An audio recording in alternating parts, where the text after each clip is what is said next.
ओम शांति। 6/12/2023। बाबा कहते हैं, मीठे बच्चे, मैं तुम्हें फिर से राजयोग सिखलाकर राजाओं का राजा बनाता हूँ। इस फिर से शब्द में ही सारा चक्र समाया हुआ है। प्रश्न है, बाप भी प्रबल तो माया भी प्रबल, दोनों की प्रबलता क्या है? बाप भी प्रबल है तो माया भी, दोनों की प्रबलता क्या है? उत्तर है, बाप तुम्हें पतित से पावन बनाते हैं। पावन बनाने में बाप प्रबल है, इसलिए बाप को पतित पावन सर्वशक्तिवान कहा जाता है। माया फिर पतित बनाने में प्रबल है। सच्ची कमाई में ग्रहचारी ऐसी बैठती है जो फायदे के बदले घाटा हो जाता है। विकारों के पीछे माया तबाही बना देती है। इसलिए बाबा कहते हैं, बच्चे देही अभिमानी बनने का पुरुषार्थ करो। गीत है, हमें उन राहों पर चलना है। ओम शांति। तुम बच्चों को किन राहों पर चलना है? जरूर राह बताने वाला होगा। मनुष्य रॉन्ग रास्ते पर चलते हैं तब तो दुखी होते हैं। अभी कितने दुखी हैं क्योंकि उनकी मत पर नहीं चलते, सब उल्टी मत पर चलते आए हैं। जब से उल्टी मत देने वाले रावण का राज्य शुरू हुआ है। बाप समझाते हैं, तुम इस समय रावण की मत पर हो, तब हर एक का ऐसा बुरा हाल हुआ है। सब अपने को पतित कहते भी हैं। गांधी बापू जी भी कहते थे, पतित पावन आओ, गोया हम पतित हैं, परंतु कोई भी समझते नहीं कि हम पतित कैसे बने। चाहते हैं भारत में राम राज्य हो, परंतु कौन बनाएगा? गीता में बाप ने सब बातें समझाई हैं, परंतु गीता के भगवान का ही नाम उल्टा लगा दिया है। बाप समझाते हैं, तुमने क्या कर दिया है? क्राइस्ट के बाइबल में पॉप का नाम डाल दें तो कितना नुकसान हो जाए। यह भी ड्रामा है। पाप बड़े से बड़ी भूल समझाते हैं। यह आदि मध्य अंत का ज्ञान गीता में है। बाप समझाते हैं, मैं तुमको फिर से राजाओं का राजा बनाता हूँ। तुमने 84 जन्म कैसे लिए यह तुम नहीं जानते हो। हम बताते हैं, यह कोई भी शास्त्र में नहीं है। शास्त्र तो अनेक हैं, भिन्न भिन्न मतें हैं। गीता माना गीता, जिसने गीता गाई है उसने ही राह दी है। कहते हैं, मैं तुमको राजयोग सिखलाने फिर से आया हूँ। तुम पर माया का परछाया पड़ गया है, अभी फिर से मैं आया हूँ। गीता में भी कहते हैं, हे भगवान फिर से गीता सुनाने आओ, अर्थात फिर से गीता की नॉलेज दो। गीता में ही यह बात है कि आसुरी सृष्टि का विनाश और दैवी सृष्टि की स्थापना फिर से होती है। फिर जरूर कहेंगे, गुरु नानक फिर से आएगा अपने समय पर। चित्र भी दिखाते हैं, श्री कृष्ण भी फिर से वही मोर मुकुट वाला होगा। तो यह सब राज गीता में है, परंतु भगवान को बदल दिया है। हम ऐसे नहीं कहते कि गीता को नहीं मानते, परंतु उसमें जो यह उल्टा नाम मनुष्यों ने दे दिया है, उल्टा नाम मनुष्यों ने डाल दिया है, उसको बाप आकर के सीधा करके समझाते हैं। यह भी समझाते हैं कि हर एक आत्मा में अपना अपना पार्ट नूंधा हुआ है। सब एक समान नहीं हो सकते। जैसे मनुष्य माना मनुष्य, वैसे आत्मा माना आत्मा, परंतु हर एक आत्मा में अपना पार्ट भरा हुआ है। यह बातें समझाने वाला बड़ा विशाल बुद्धिवान चाहिए। बाप जानते हैं कौन समझा सकते हैं, कौन सर्विस करने में समझदार है, किसकी लाइन क्लियर है। देही अभिमानी रहते हैं तब तो परिपूर्ण देही अभिमानी नहीं बने हैं। यह तो अंत में रिजल्ट होगी। इम्तहान के दिन जब नज़दीक होते हैं तो मालूम पड़ जाता है कौन कौन पास होंगे। टीचर्स भी समझ सकते हैं और बच्चे भी समझ सकते हैं कि यह सबसे तीखा है।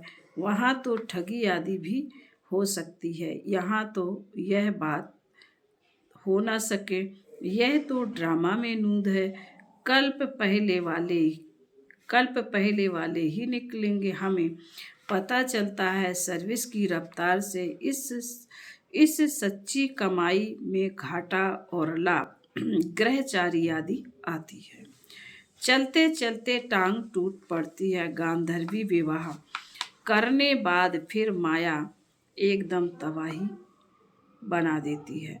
माया बड़ी प्रबल है बाबा, प्रबल है पावन बनाने में, इसलिए उनको अशीर सर्वशक्तिवान पतित पावन कहा जाता है।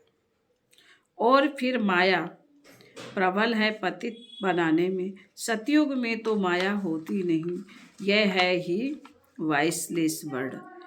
अभी है एकदम विशेष वर्ड। कितनी जबरदस्त प्रबलता है। चलते चलते माया एकदम नाक से पकड़ तबाही बना देती है, फारकती दिला देती है। इतनी प्रबल है भर सर्वशक्तिवान परमपिता परमात्मा को कहते हैं, परंतु माया भी कम नहीं है। आधा कल्प उनका राज्य चलता है, यह कोई थोड़े ही जानते हैं। दिन और रात आधा आधा होता है। ब्रह्मा का दिन, ब्रह्मा की रात, फिर भी सतयुग को लाखों वर्ष, कलयुग को कितने वर्ष दे दिए हैं। अभी बाप समझाते हैं तो समझ में आता है। यह तो बिल्कुल राइट है। बाप बैठ पढ़ाते हैं। कलयुग में मनुष्य थोड़े ही गीता का राजयोग सिखाएं, राजाओं का राजा बनाएंगे। ऐसे तो कोई है नहीं जिसकी बुद्धि में हो कि हम राजयोग राजाओं का राजा बनेंगे। जिसकी बुद्धि में हो हम राजयोग सीख कर राजाओं का राजा बनेंगे। वो गीता पाठशालाएं तो अनेक हैं।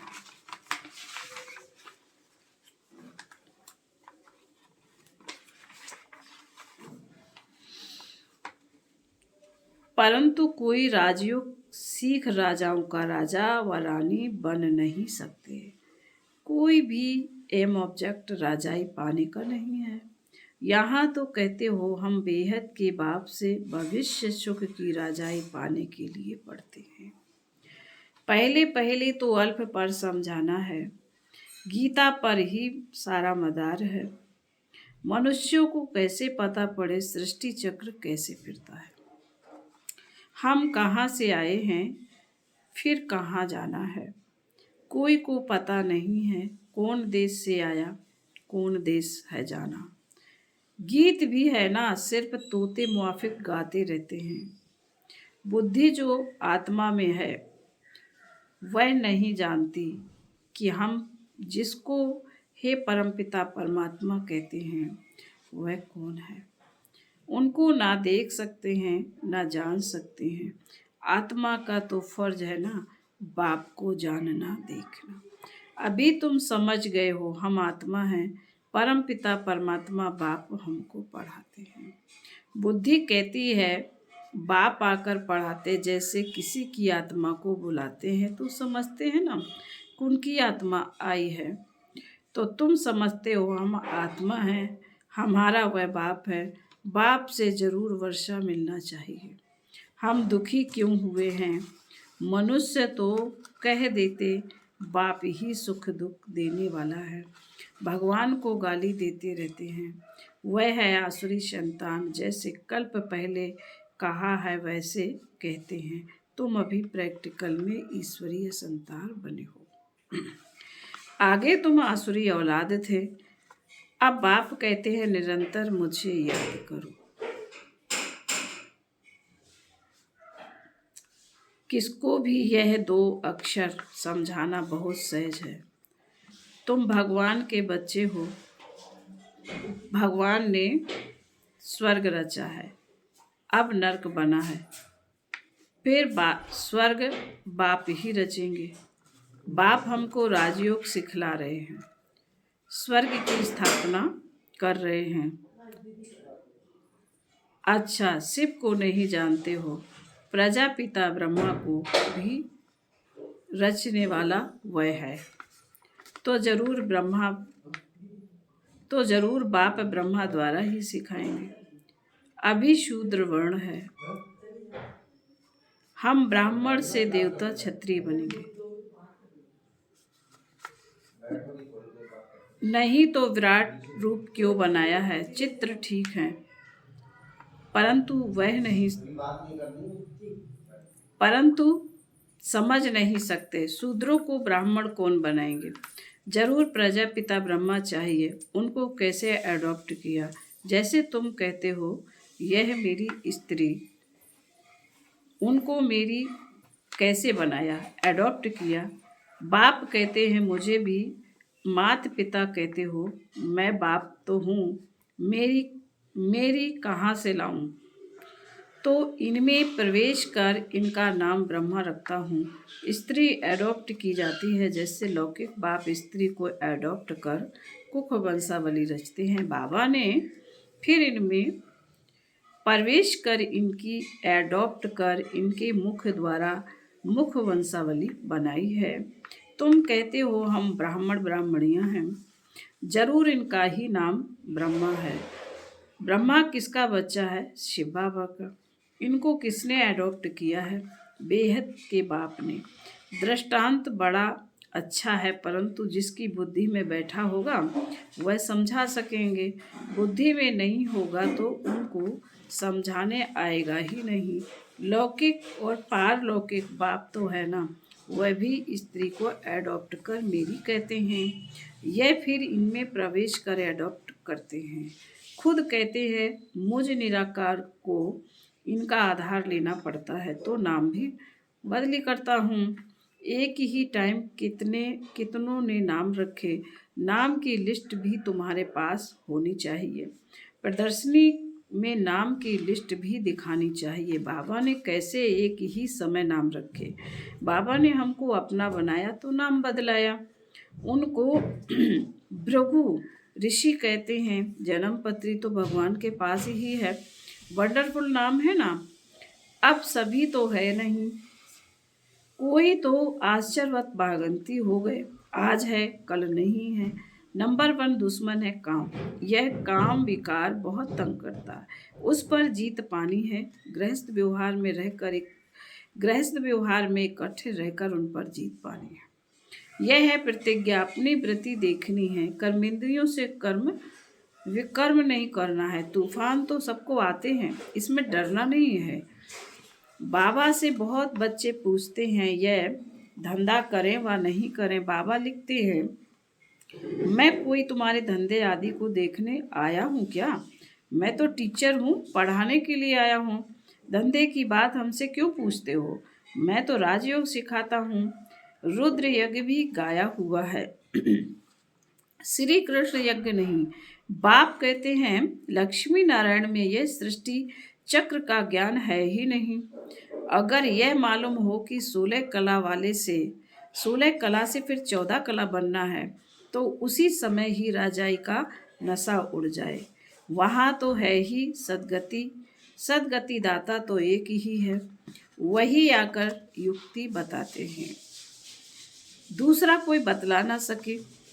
पहले यह बात उठाओ कि किसने कहा काम महाशत्रु है। यह भी गाते हैं विशेष वर्ड और वाइसलेस वर्ड। भारत में ही रावण को जलाते रहते हैं, सतयुग में थोड़ी ही जलाएंगे। अगर यह कहते हैं कि अनादि है, सतयुग में भी था, फिर तो सब जगह दुख ही दुख होगा, फिर स्वर्ग कैसे कहेंगे? यह बातें समझानी हैं, हर एक की रफ्तार अपनी है, पता लग जाता है कौन अच्छी रफ्तार वाला है। संपूर्ण तो कोई बने नहीं, बाकी हाँ सतो रजो तमो तो होते ही हैं। बुद्धि हर एक की अलग अलग है, जो श्रीमत पर नहीं चलते वह है तमो प्रधान बुद्धि। अपने को इंश्योर कर नहीं करेंगे तो भविष्य किस जन्मों के लिए कैसे मिलेगा। मरना तो है ही, तो क्यों ना इंश्योर कर देना चाहिए। सब कुछ उनका है तो परवरिश भी करेंगे ना। भल कोई सब कुछ देते परंतु सर्विस नहीं करते। जो दिया वह खाते रहते हैं तो बाकी जमा क्या होगा। कुछ भी नहीं, सर्विस का सबूत चाहिए। देखा जाता है कौन पंडे बनाते हैं। नए बीके भी आपस में सेंटर चलाते हैं, उनको भी आर्फिन दी जाती है। यह नॉलेज तो बड़ी सहज है। वानप्रस्थ अवस्था वालों को जाकर समझाओ। वानप्रस्थ अवस्था कब होती है। बाप ही गाइड बन सबको ले जाएंगे। तुम जानते हो बाप ही कालों का काल है। हम तो खुशी से बाबा के साथ इकट्ठे जाने चाहते हैं। पहले पहले तो मुख्य बात यह उठाओ, गीता का भगवान कौन है, जिसने रचना रची है। लक्ष्मी नारायण को राजयोग किसने सिखाया। उनकी भी राजधानी स्थापन हो रही है और कोई राजधानी स्थापन करने आते नहीं, बाप ही राजधानी स्थापन करने आते हैं। सब पत्तों को पावन बनाते हैं। यह है विशेष वर्ड, वह है वाइसलेस वर्ड। दोनों में नंबरवार मर्तबे हैं। जो श्रीमत पर चलने वाले होंगे उनकी बुद्धि में ही यह बातें बैठ सकती हैं। फिर बाबा बोले, अच्छा मीठे मीठे सिकिल दे बच्चों प्रति माता पिता बाप दादा का याद प्यार और गुड मॉर्निंग। रूहानी बाप की रूहानी बच्चों को नमस्ते। हम रूहानी बच्चों की रूहानी माता पिता बाप दादा का याद प्यार, गुड मॉर्निंग और नमस्ते। धारणा के लिए मुख्य सार बाबा ने कहा, बुद्धि की लाइन सदा क्लियर रहे। इसके लिए देही अभिमानी रहना, सच्ची कमाई में माया किसी प्रकार से घाटा ना डाले, यह संभाल करनी है। नंबर 2, कर्मेंद्रियों से कोई भी विकर्म नहीं करना। इंश्योर करने के बाद सर्विस भी जरूर करनी है। वरदान है, माया को दुश्मन के बजाय